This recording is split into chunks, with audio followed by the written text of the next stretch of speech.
Stop. Talk to me.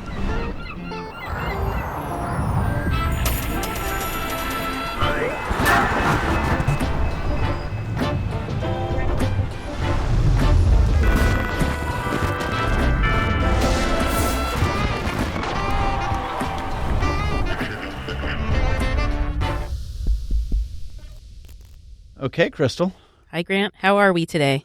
We are good, I think. Yeah. You know, we have a really interesting conversation today with Molly Glynn Puryear, who is the head of Malashock Dance Company. And this conversation is going to be a lot of fun. I think we're going to talk a lot about their work with our Healing Through Arts and Nature work. And we're going to get some insights into dance. You and I are not actually going to do any interpretive dance. Come on. Maybe Just later. a little bit? Maybe Okay. later. Very Maybe good. later. Okay. Right. But yeah, I think Molly really brings an interesting perspective to some of the work we're doing. Yeah. I met Molly on the day we announced the Healing Through the Arts and Nature grants. And just the way in which she explains NeuroDance and all these things that you'll jump into is not only insightful, but it makes a lot of sense. So I'm looking forward to hearing the full conversation. And just so everybody knows, and for those who aren't familiar with it, the Healing Through Arts and Nature initiative that the foundation has done, has launched, is taking a hard look with money behind it at how mental health, particularly with youth, is improved through exposure to the arts and to nature, and how they actually, both those things, help with wellness in general. And there's so much evidence behind it, but it was just such a pleasure to launch that line of work, and then to get to work with organizations like Molly's, who are really experimenting with how to put that thought into action. Yeah. Shall we dive in? I think we should. Okay. See you on the other side. All right. Great. All right, Molly Puryear, thank you so much for joining me. Thanks for having me. This is going to be a fun conversation. I'm going to confess up front that I am a very nervous dancer, can't dance, so hopefully you're going to help me get over that by the end of this conversation. Definitely. My advice to you is that humans have always danced, and humans will always dance. It's just part of your DNA. Have humans always been embarrassed? Yes. Okay. All right, good. All right, so let's talk about this extraordinary work that you're doing, and let's start with NeuroDance. Tell us what that even means and what Malashock is working on. SD NeuroDance is an incredible program that is working with folks that are living with certain diseases like CP or sclerotic diseases like ALS, stroke victims that are in recovery, Parkinson's disease, and we are addressing the folks who are living with those diseases as well as their caretakers and their loved ones and families to provide opportunities through dance for them to reconnect not only with their body, but also redefine the connection between the relationships. Oftentimes, what we've noticed is that folks really lose their predefined relationship. So as someone's body starts to deteriorate, most of the interaction becomes very clinical, and we lose these moments of joy. And so thanks to the incredible program manager who really dreamed this up, her name is Lexi Alcaraz, who is a movement artist and a physical therapist, who has an incredible personal story that launched the dream of this project. We have, as an institution, Malashock Dance, been able to support this work because of the Healing Through the Arts grant. So tell us a little bit about Lexi's personal story, because I know that's important in terms of how this came about. So it's really a beautiful full circle situation. So Lexi I happened to be her very first dance teacher. Oh, okay. So that's where we started our journey together. So she was how old when you... She was a teenager. Okay. Yeah. And her father passed away of ALS. And some of her favorite moments of connection with him during what was a very difficult and fast deterioration were the memories of dancing with him. So as a physical therapist and a dancer, she was able to, yes, be giving him therapies at home, but she was infusing music and dance. And her sister was engaged. And so she led the family in these interactions with his limited mobility and then learning how to use his standing wheelchair to learn how to dance. So she and her sister got to dance with their dad at her wedding before he passed. Oh, my God. So she knew in that moment that this was an experience she needed to share. Yeah, this was really the culmination of all of her passions, all of her talents, and this really beautiful, deep, profound moment that she found. So did she come to you and say, hey, I want to do this? Or? So she came to me. We were looking at the Healing Through the Arts grant because Malashock Dance had been doing some work with individuals with cognitive disabilities. And we've been working on redefining our programs through these very growth initiative words. So cultivate and seed are some of the names of our programs. And our artistic director, Christopher Morgan, and I started talking one day about growth is often the roots underground. And it's about deepening your work. And that's also growth. I love that.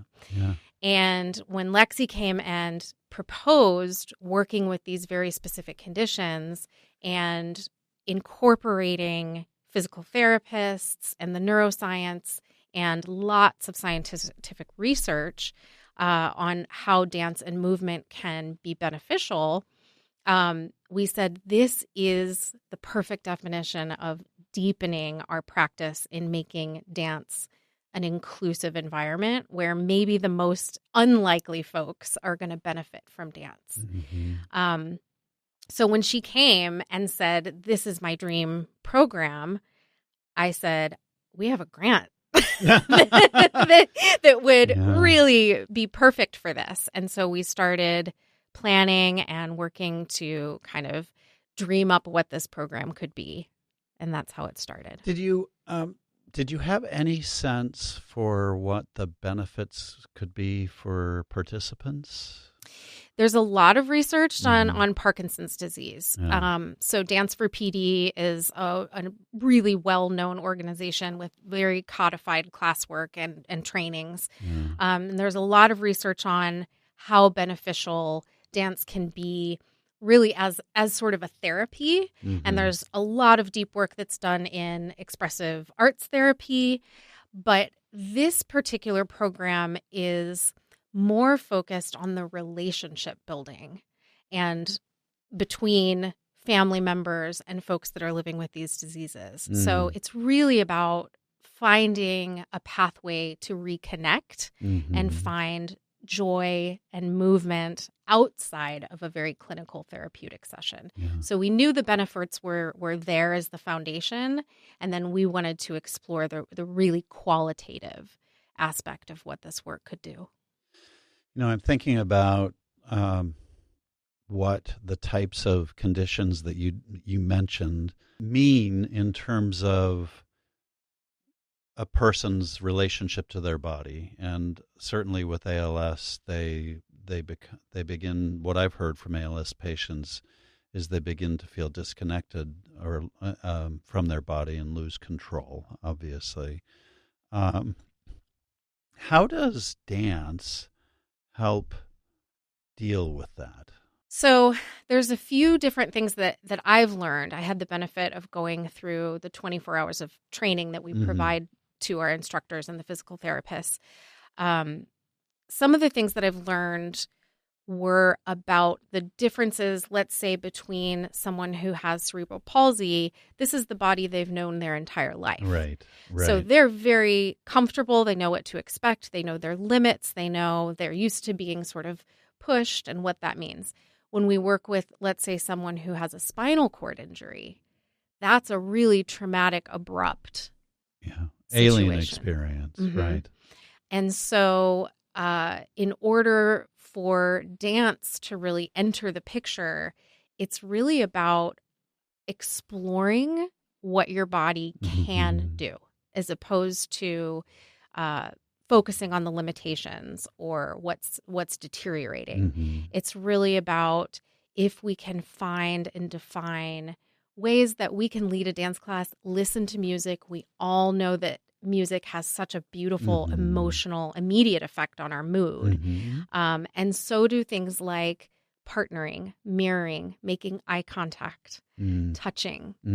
And so dance really facilitates this safety and a safe space for folks to explore different types of music, but setting it to rhythm, moving, like I said, in unison, really creates cohesion. And one of my favorite things that I learned a long time ago was there was a study done with when armies march, heartbeats start to sync. Oh, yeah, right. Right. And so there is even a physiological sense of connection in the room that happens. And I think that's why dance studios are so sacred and amazing and really inherently build community in such a special way. So to be able to invite folks into that magic that quote unquote dancers have experienced their whole life is really cool. I am delighted we're doing this with a video component. I normally don't say that because it like turns radio into TV. But the reason I love it in this context is because people can see how you glow when you talk about this and the sparkle in your eyes, which is infectious. It's wonderful to be around. And I'm looking at, one of the quotes that one of the participants in NeuroDance said, that I feel at home in my body. I'm curious. No wonder you have that glow. No wonder you feel the way that you do. Is that a typical reaction? What have been some of the types of reactions that you've heard from folks who are engaging this? Yeah, it is a typical reaction. People have entered the class with apprehension, right? So as you mentioned, Grant, right? The sort of embarrassment or... I did mention that. Yeah. It's vulnerable. It's extremely vulnerable, even for professional dancers. Dance is vulnerable because it's not a piece of art that you hang up and look over here and here it is. It is you, right? That you're presenting. And so it's really incredible to see just that shift in comfort level with coming in, being unsure. What am I going to experience? Am I going to feel dumb? Or is everybody going to know what to do and I don't know what to do? All those things are very normal. And then at the end of class, people are like, I feel so good. My mood has changed. And so we're measuring some of those qualitative things about people's moods being uplifted. Like I said, even just the taking the time and creating the space to have eye contact that is fun and meaningful, and you're sharing this moment with your caretaker who is normally very clinical with you or with a spouse or a child. Those are the things that people are reacting to emotionally.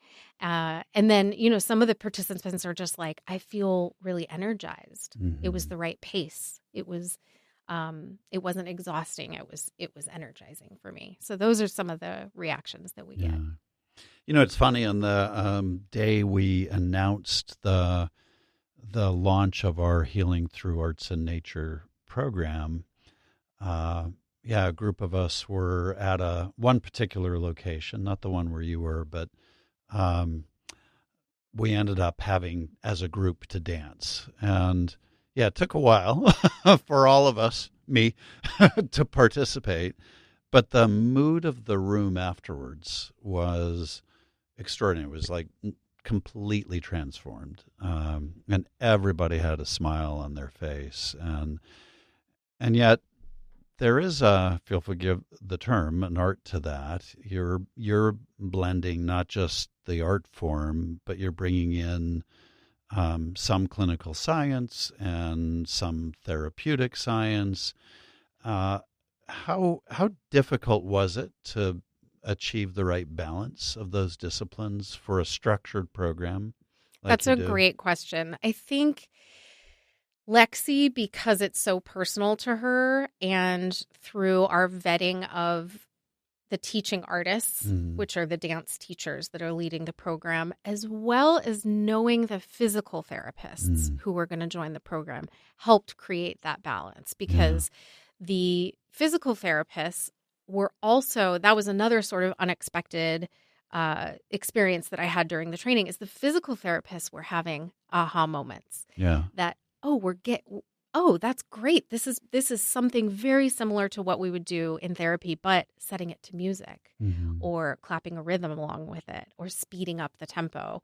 Those are dance concepts that they immediately noticed they could apply and make it a little bit more Mm, interesting and mm, fun. mm. So it's really the balance, I think, is because we have the right people Right. and that we went through the right training to fill the gaps. We knew that the dance teaching artists were not all of a sudden going to be neuroscientists and physical Right. therapists, and that the physical therapists were not going to be professional dancers.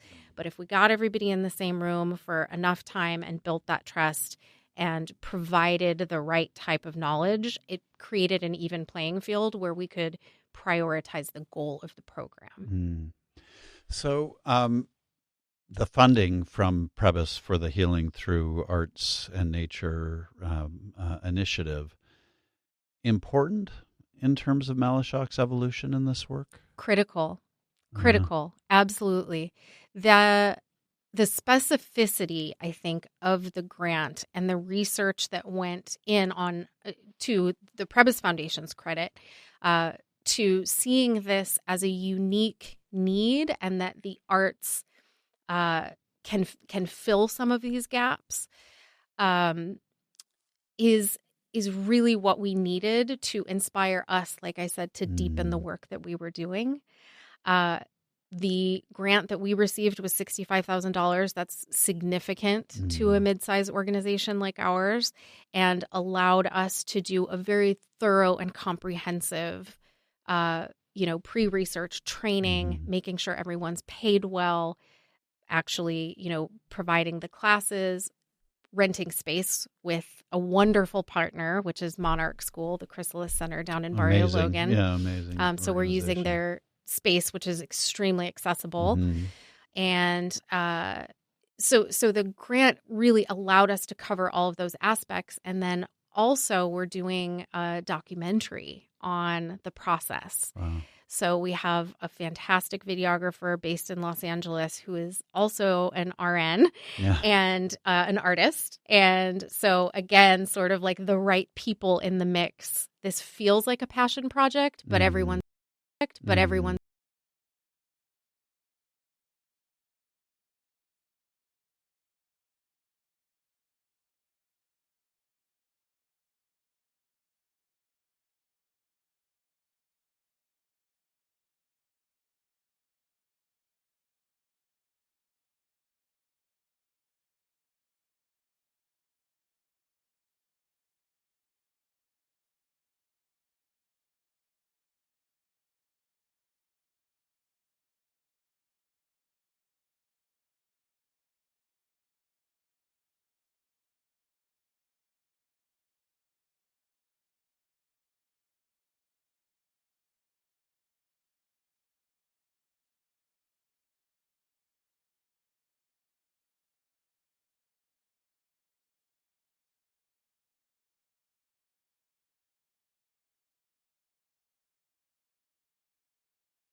cuts. So fellowships for individual artists and small grants like the Challenge America grant. Those being taken away, the primary recipients of those grants are marginalized communities and underrepresented artists. So in terms of our dance ecosystem in San Diego, the bulk of the dancers and the artists and the working individuals are really independent artists. There are only a few dance organizations that are well funded in San Diego and that can hire dancers with meaningful wages and jobs. So in that sense, it creates more pressure on institutions like us with our very limited resources and a small to mid-sized organization to step in and start filling those gaps and make sure that those artists aren't forgotten in the process, because what they have to say right now is so critically important. Are you worried about any of their voices being silenced for lack of resources? Yes, always. I think it was something that we're all very aware of, especially in just the art form of dance. We are still struggling against sort of the Eurocentric patriarchal hierarchy that ballet and modern dance are at the top, and hip hop or street dance is something else for someone else. And so I think the art form of dance on the national scene has been doing a lot of work to change that trajectory and to change people's opinions. And I even see presenting organizations bringing in much more diverse companies than they used to. So I am afraid that some of that is going to start to deteriorate.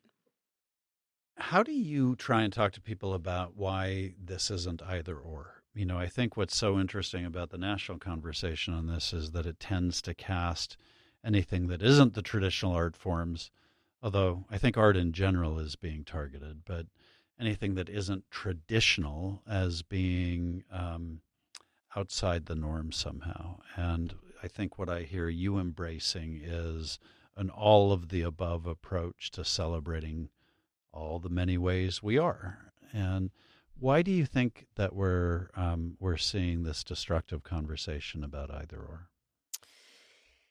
I think it's symbolic. Things like cutting the NEA from a federal government, it is such a minuscule drop in the bucket. Right. It's sending a message. It's symbolic when these things are put on the chopping block. And it's saying the arts are not valuable. This is fluff. This doesn't need to be important. And so I think that creates an environment where people go to the binary of it's all or nothing. I was so inspired by Dr. Rosario Jackson. I was going to ask you were at her. I'm sorry, I cut you off. But you knew what I was going to say. No, well, I just know. I know you attended her when she was in town to speak in San Diego. You were inspired by what she had to say. Yeah, and her real focus on artful living really spoke to me, because if we're going to be nimble and flexible and survive and thrive, which we're really good at, the nonprofit sector, but especially the arts. Yes.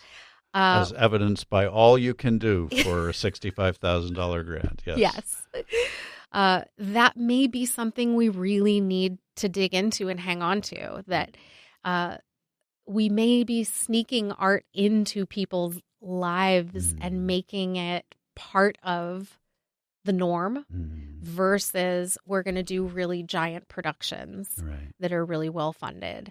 There may need to be some of that shifting, but never forgetting that artful lives make happy people and make engaged communities work. Before we come full circle and talk about that, which I think really connects to the mental health work that you're doing through NeuroDance, what do you say to purists who say, look, that's great, but dance is about dance and putting on productions and having people come and watching the artistry at its apex of performance. How do you help them come to grips with the idea that maybe it's also about artful living?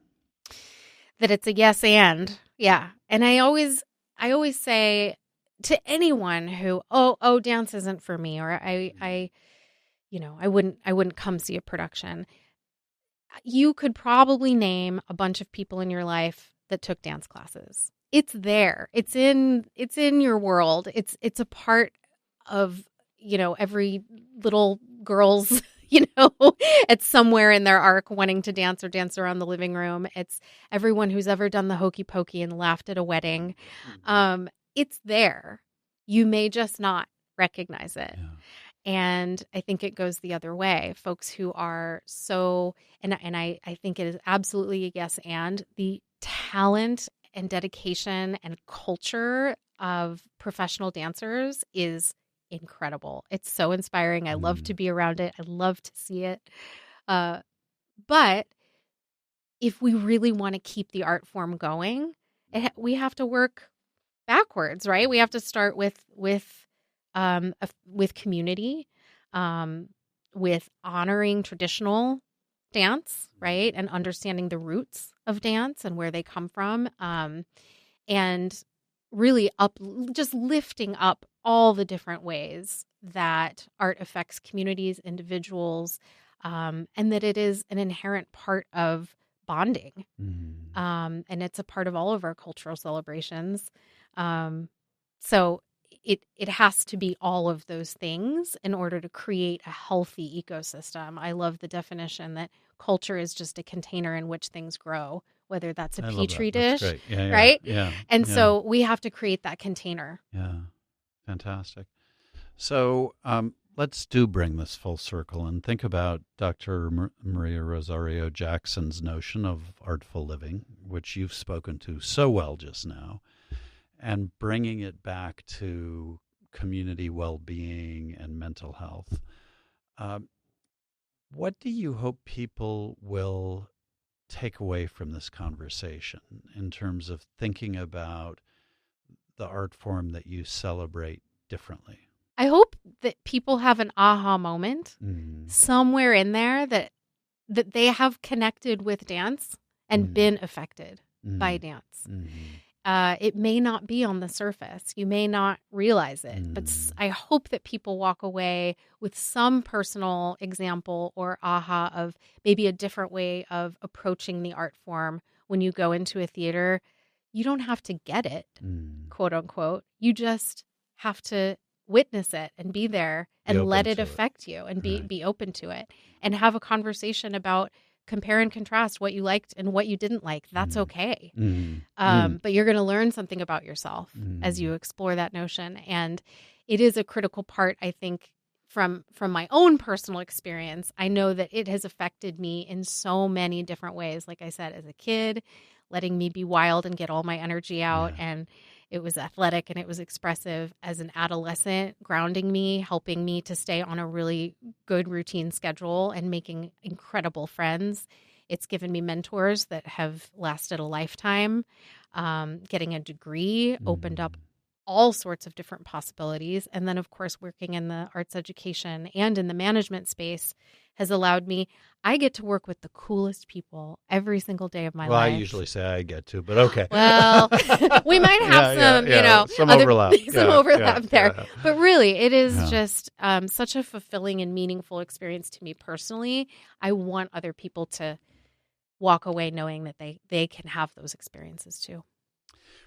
Which I think is the answer to the last question I was going to ask you, which is sort of what's the actionable agenda for people. And I think I heard go and participate, be present for arts performances, for dance performances, express an interest, and this whole idea of artful living. I really want to bring it back to youth because I think or to the notion of how we are well in community.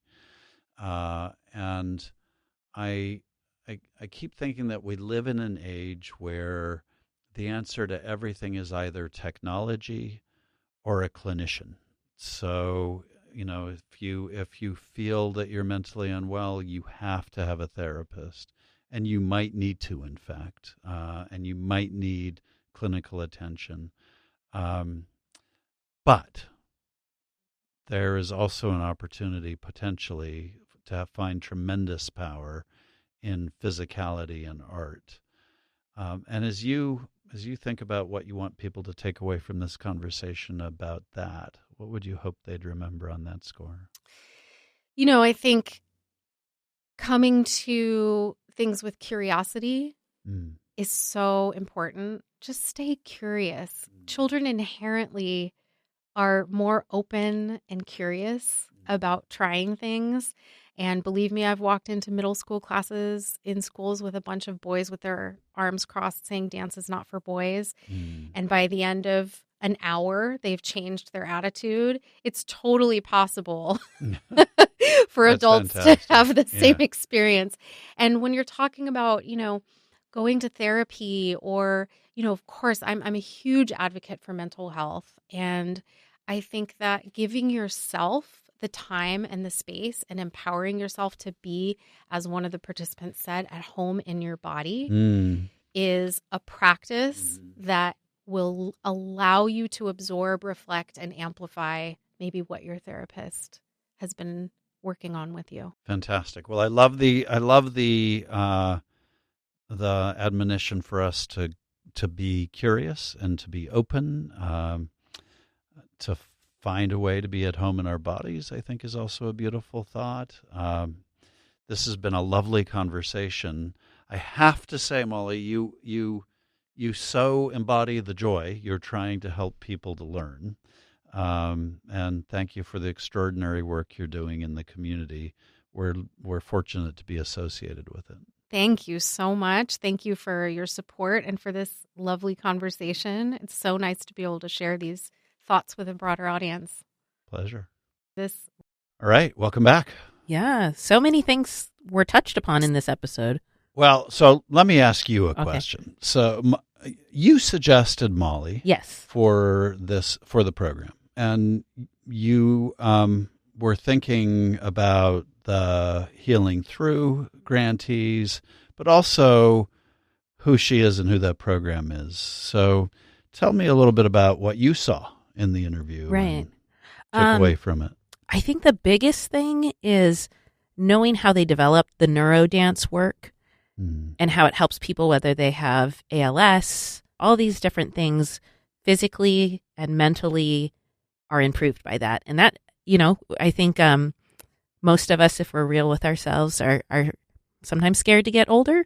So the idea... Yeah, I can vouch for that, yeah. So, just the idea that there are ways to keep moving and being well. That's what I really loved about what she said. Yeah.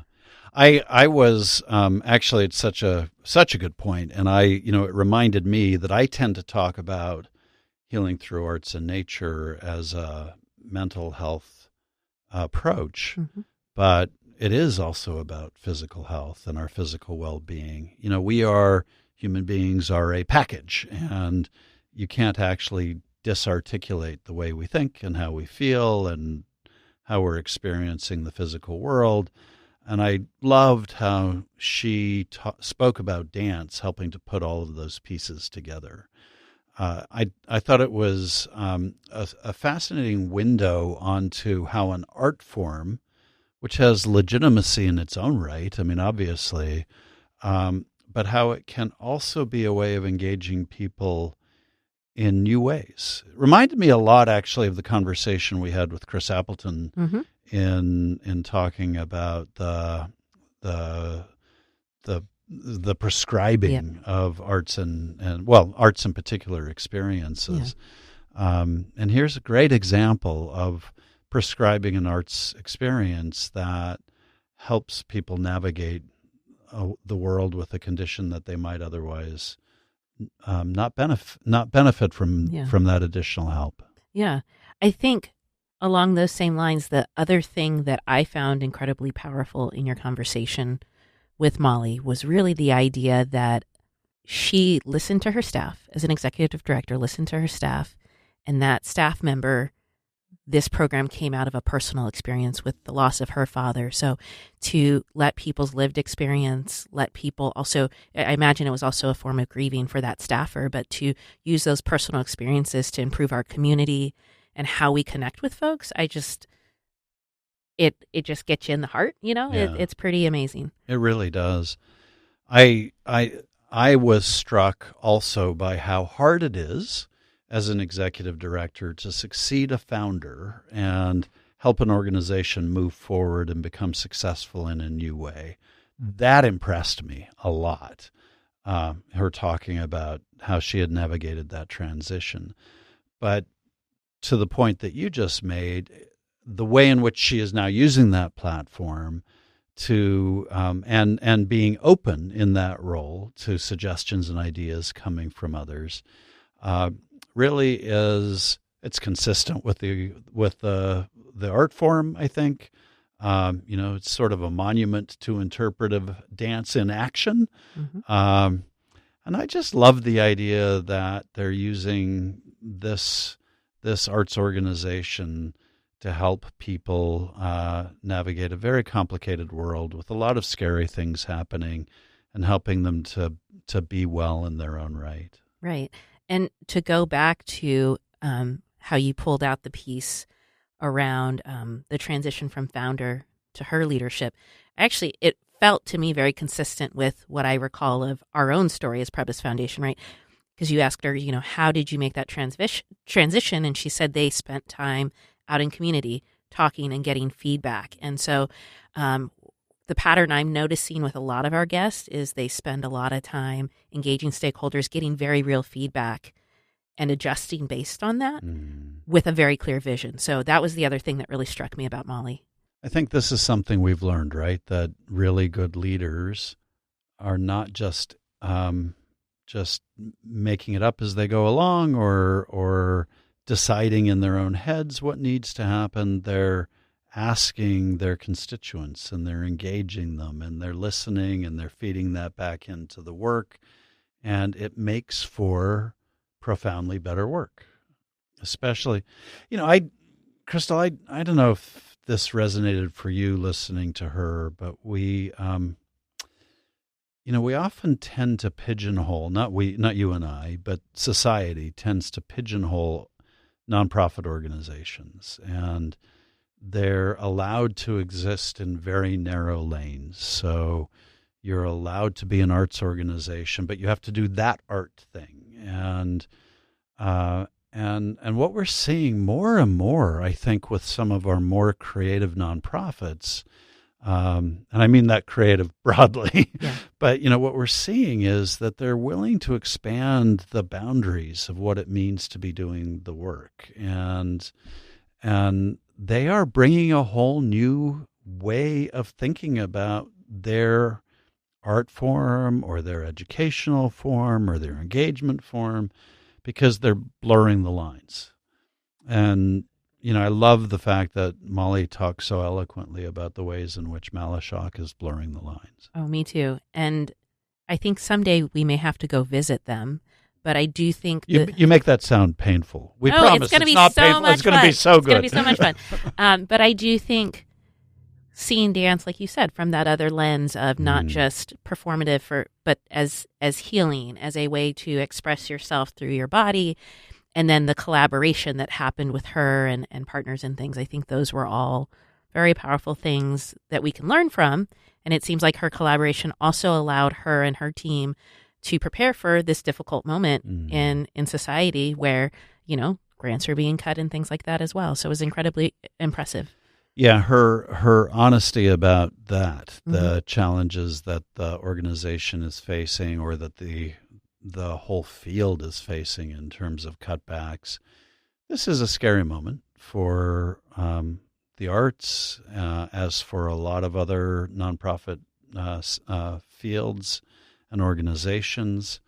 But I think what I am impressed by is the focus that Molly had on continuing to do the work, continuing to establish value. And I think, again, continuing with our theme of we do what we can control, she's modeling that in her organization by focusing on the things that are important to Malashock and to the people that they're working with. Yeah. And I love that. And I hope they continue that work because I think there's a lot we can learn alongside them as our grantees. But there's also a lot of benefit for San Diego overall in the work that they're doing, you know? What keeps coming up for me, or kept coming up for me in the interview, was the connection between our Healing Through work, which is really all about reconnecting people with sources of joy and inspiration, and how Molly spoke about dance as an art form doing that. And I have to say, I'm going to admit I'm a Philistine on this, that I am not the best judge of dance. But when in talking with her, I felt like, oh yeah, I get it now. That the way in which it anchors a person in their body and lets them experience the world not through an I am broken mindset, physically, mentally, but by feeling embodied, literally. And to experience the world through movement, that's extraordinarily empowering. And if you just stop and think about how most of us take that for granted, she is helping people not take that for granted. And I love that. Yeah. I mean, even if you ever do couples dancing, when they work on your posture and stuff like that, just how you carry yourself feels different. So I can only imagine if she's working with you on how to express yourself through your body, how beautiful that is.